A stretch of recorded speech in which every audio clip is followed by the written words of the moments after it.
Corona को लेकर इस समय की सबसे बड़ी खबर आ रही है। फिर से लौटेंगी पाबंदियां और हेल्थ मिनिस्टर ने इसको लेकर एक एडवाइजरी जारी कर दी है।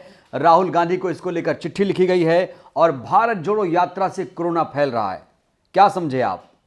यह मैं दिसंबर की बात कर रहा हूं। दिसंबर के आखिरी हफ्ते में पूरा माहौल कुछ इस तरह से था कि एक बार फिर से राहुल गांधी पूरे देश में कोरोना फैला देंगे और इसको लेकर स्वास्थ्य मंत्रालय भी एक्टिव हो गया था। सोचिए, पूरा प्रोपेगेंडा फैलाया गया था मीडिया में इसको लेकर कि राहुल गांधी कन्याकुमारी से दिल्ली जब आए हैं तो कोरोना लेकर आए हैं और सबको कोरोना फैलाते हुए कश्मीर तक जाएंगे।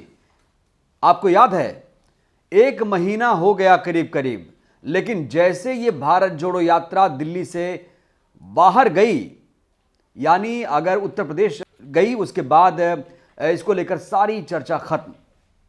तो क्या बड़ा सवाल यह नहीं है कि क्या राहुल गांधी को टारगेट किया जा रहा था? क्योंकि मीडिया ने एक बड़ा प्रोपेगेंडा इसको लेकर चलाया था। मैं आपको कुछ बताना चाहूंगा कि कितने प्रोग्राम चलाए गए और कैसे कैसे भ्रामक उसके नाम दिए गए।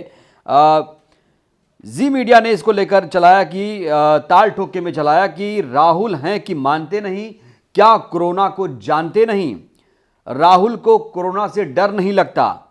और केंद्र सरकार लगातार टारगेट कर रही थी कि राहुल गांधी ने हमारी एडवाइजरी का उल्लंघन किया, राहुल गांधी ने हमारी एडवाइजरी को नहीं माना और वो लोगों के स्वास्थ्य के साथ खिलवाड़ कर रहे हैं। अब कुल मिलाकर पूरा जो खुलासा है हो चुका है। ये एक बहुत बड़ी साजिश थी भारत जोड़ो यात्रा को रोकने को लेकर। क्योंकि आपको याद होगा, जब ये सब हो रहा था उसी दौरान प्रधानमंत्री नरेंद्र मोदी एक शादी समारोह में गए थे। ये तस्वीरें भी आप देख रहे होंगे, वो उस समय की तस्वीरें हैं जब प्रधानमंत्री एक कार्यक्रम में गए थे, शादी समारोह में गए थे और उनके चेहरे पर मास्क नहीं था। संसद में भी कई सारे सांसद पहुंचे, उनके चेहरे पर मास्क नहीं था। तो क्या एक टारगेट किया गया? क्या सिर्फ राहुल गांधी को निशाना बनाने के लिए यह सब प्रोपेगेंडा रचा गया? क्या मनसुख मंडाविया जवाब देंगे कि अब कहां गई पाबंदियां?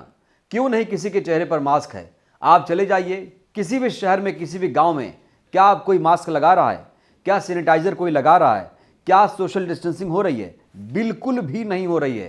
कोरोना खत्म हो चुका है, लोगों ने यह मान लिया है। लेकिन अपने हिसाब से आप कर सकते हैं जो आपको करना है, लेकिन जिस तरीके से एडवाइजरी जारी करके कहा गया कि कोरोना राहुल गांधी फैला देंगे और उसके बाद सब चुप हो गए, इसको लेकर एक डिबेट शुरू हो गई है कि क्या राहुल गांधी की भारत जोड़ो यात्रा को रोकने के लिए यह सब एक साजिश रची जा रही थी? क्या राहुल गांधी की भारत जोड़ो यात्रा से बीजेपी डरी हुई थी? क्या उनकी जो पॉपुलैरिटी थी उसको लेकर कहीं ना कहीं बीजेपी के जो नेता थे असहज दिख रहे थे? अब बड़ा सवाल यह खड़ा हो रहा है कि जिस तरीके से बीजेपी नेताओं ने राहुल गांधी पर हमला बोला, क्या बीजेपी नेता एडवाइजरी का पालन कर रहे थे? नहीं कर रहे थे।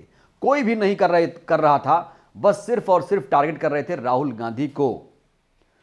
और मीडिया का चेहरा आपने देखा होगा, मीडिया ने किस तरीके से चीन का एग्जाम्पल देकर पूरे देश में एक बार फिर से माहौल को खराब करने की कोशिश की थी। लोगों को लगा कि एक बार फिर से अब कोरोना आ गया है।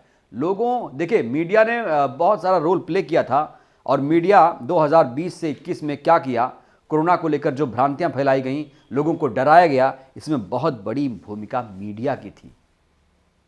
सोचिए आप, मीडिया को चाहिए था जागरूकता फैलाए, लेकिन मीडिया ने अपनी भूमिका नहीं निभाई। एक बार फिर से ऐसी कोशिश थी, लेकिन लोगों ने इसे अस्वीकार किया, लोगों ने इसे खारिज कर दिया और मीडिया मुंह के बल गिर गया। तमाम पत्रकार बौखलाए थे कि राहुल गांधी मान नहीं रहे हैं, राहुल गांधी उल्लंघन कर रहे हैं, राहुल गांधी कोरोना फैला रहे हैं। लेकिन अब आप देख रहे हैं कहीं कोरोना है? 2023 में आपको क्या महसूस हो रहा है? दिसंबर की बात मैं कर रहा हूं, अभी 10-15 दिन पहले की बात है जब इस तरह की बातें हो रही थी, एडवाइजरी जारी की जा रही थी। लेकिन अब क्या हुआ, इस पर सोचने की जरूरत है। तो मशीनरी लगी हुई है कि कैसे भारत जोड़ो यात्रा को रोका जाए। कहा जा रहा था कि भारत जोड़ो यात्रा कश्मीर तक नहीं पहुंचने देंगे, लेकिन राहुल गांधी ने ठान लिया था कि भारत जोड़ो यात्रा को हम कश्मीर में जाकर ही खत्म करेंगे, बीच में ये यात्रा नहीं रुकेगी। और वैसा ही हुआ, राहुल गांधी की जो भारत जोड़ो यात्रा है वो अब कश्मीर में ही रुकेगी। तो कुल मिलाकर राहुल को अपार समर्थन मिल रहा है। उनको 2024 में कितना फायदा मिलेगा ये हम तो नहीं कह सकते।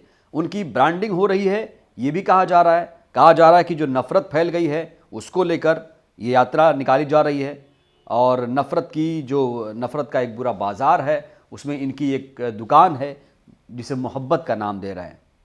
तो अब 2023 चल रहा है, 2024 को लेकर हर तरीके से, चाहे बीजेपी हो या कांग्रेस हो, पूरी तरीके से रणनीति बन चुकी है कि कैसे 2024 को फतेह किया जाए।